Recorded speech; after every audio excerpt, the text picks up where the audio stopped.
our next teaching tip, our next critical insight that we need to know about how kids learn is that our attention span is short. All right, so we have a limited working memory, and that's one of the differences that our kids can have, is that some kids have a larger capacity for working memory and some of us have less of a working memory. And this is the same with attention span, is some of us have a longer attention span than others, and some of us, depending on the subject, have a longer attention span. But at the end of the day, our attention span is always limited.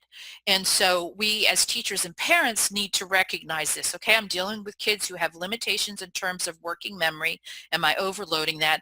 I'm dealing with kids who also have a limited attention span. Am I acknowledging that? It's actually a good thing that we have a short attention span. We are easily bored. It's something that cuts across all humanity. We are designed to seek novelty and variation. So why do you think we get easily bored? Why are we always looking for something new?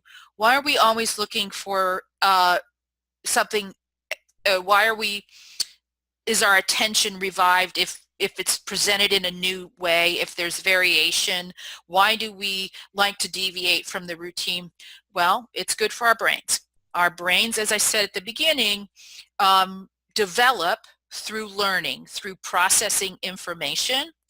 And so one of the ways that I believe God has designed us is so that we get bored, so that we'll keep seeking new information to process, so that our brains stay healthy, because we're constantly learning. So our brains are a learning machine, and we need to constantly be doing a steady diet of new information.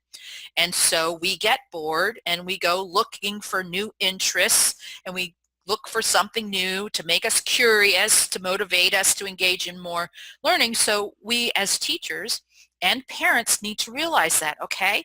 And I would do the same thing. I would say to my kids, hey, pay attention. You need to work harder here. Come on, try harder. You're not paying attention.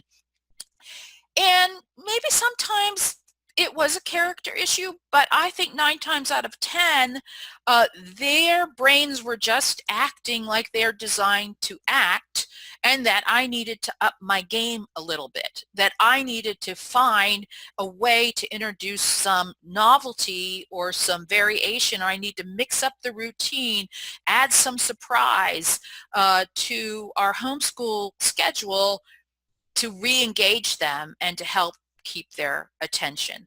All right,